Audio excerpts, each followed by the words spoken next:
Bonjour à tous, aujourd'hui je fais une vidéo axée sur le boîtier papillon, puisque moi j'ai un vis, celui-ci là, qui est foiré. À force de revisser dans le corps alu, ben, le filetage intérieur il est bouffé. Initialement j'ai cherché comment changer mon boîtier papillon par un neuf, et puis j'ai rien trouvé sur les sites, et en occasion c'était pas top.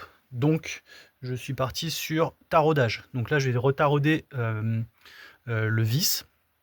Et cette vidéo est vraiment pour revoir le démontage du boîtier papillon. Première étape, enlevez le moins de la batterie, puis le haut de votre durite. Je retire ce qui gravite autour. Donc, ici,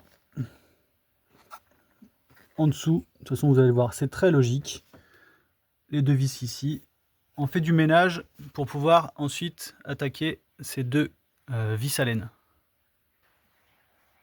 Voilà, dès qu'on a fait le ménage autour, on commence à desserrer les vis à laine.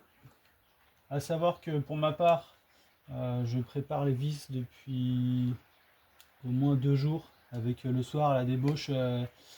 Le soir à la débauche, j'y mets un petit peu de dégrippant.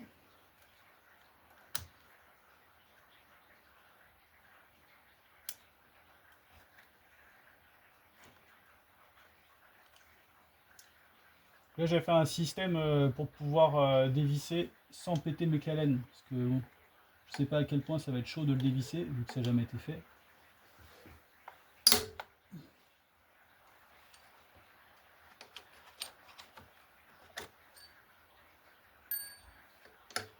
Voilà, je sais que maintenant c'est dévissé.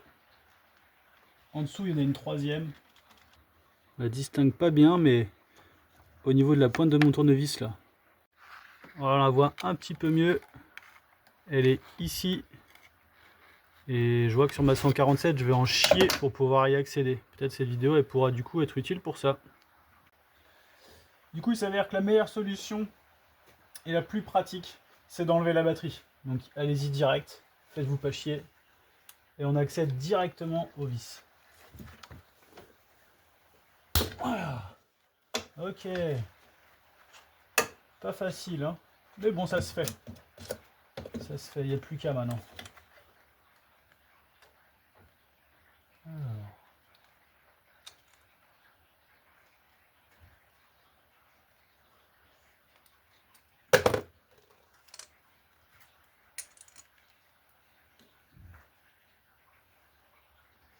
Ouais, on ne pourra pas se tromper au montage, c'est déjà ça. Et maintenant, j'ai une partie en dessous qu'il faut que je défasse. Donc la dernière partie qui retient mon boîtier papillon, c'est le câble qui est ici. À savoir que j'ai pas envie de tirer dessus et de potentiellement casser ma pièce. Donc je vais dévisser les deux vis à étoile et retirer délicatement la partie ici. Avec deux tournevis plats, on en vient un bout. Un qui rentre dans la rainure et qui vient tourner légèrement, ça agrandit le rond, et l'autre qui pousse. Et voilà, extraction de mon boîtier papillon. Et donc mon vis. On voit bien le filetage qui est complètement bouffé. Donc maintenant je vais le tarauder et je vais mettre un filetage rapporté. J'ai acheté pour l'occasion un petit kit de taraudage. Je récupère ma vis et j'ai testé un filetage que je vais mettre dedans. C'est du 8. Donc je récupère le matériel et en avant. C'est grand temps de le refaire.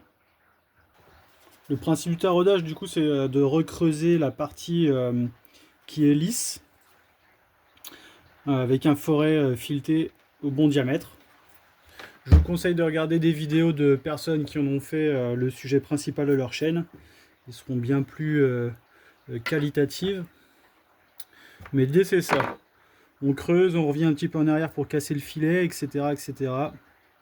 Donc ça c'est pour casser. Ensuite on vient présenter notre filetage.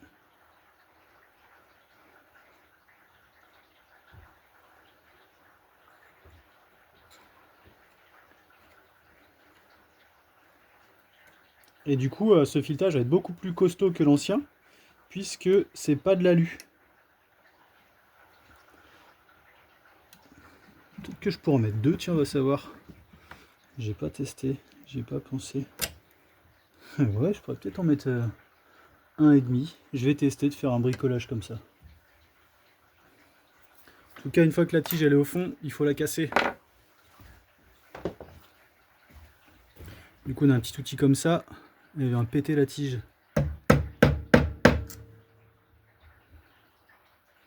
Ok, elle est au fond. Ok, c'est bon, je l'ai viré.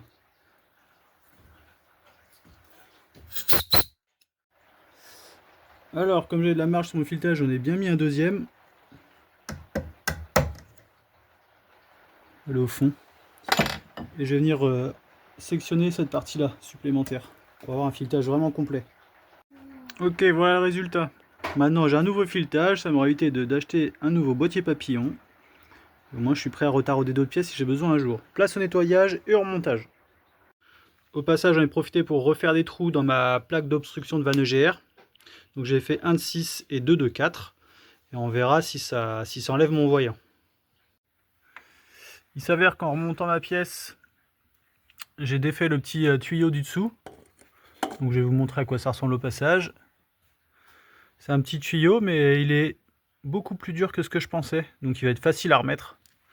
Je vais remettre un chouïa de graisse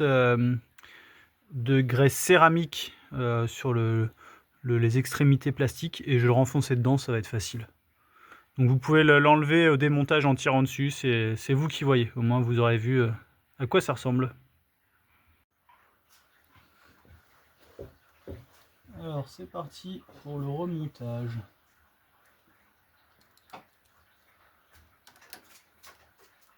Alors la partie un peu chiante en dessous donne quoi? Ouais, allez, le Brésil a pris.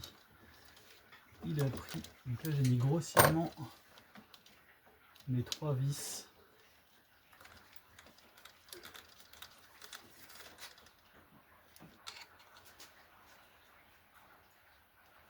Voilà, serrage à la main, c'est suffit, pas besoin de serrer comme un malade.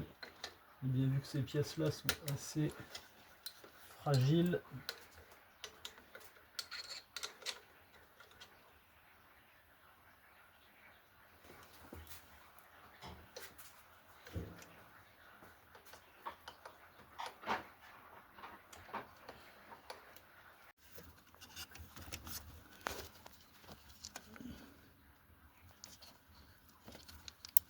Voilà. J'ai remis mon tuyau. N'oubliez pas cette partie que j'ai oublié de remettre tout à l'heure. Donc là, j'ai défait pour le refaire. Alors ici, quand vous remontez, pour pas vous foirer, vous voyez le petit U ici, il vient se mettre dans l'encoche. Et après, vous pourrez serrer. Ça vous permet d'avoir votre petite pièce de maintien qui est vraiment au bon endroit.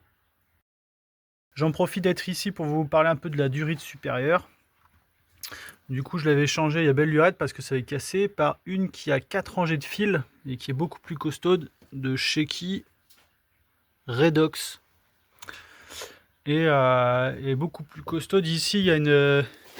Faut faire attention parce que la durite elle frotte ici et au bout d'un moment, ben, elle a tendance à percer.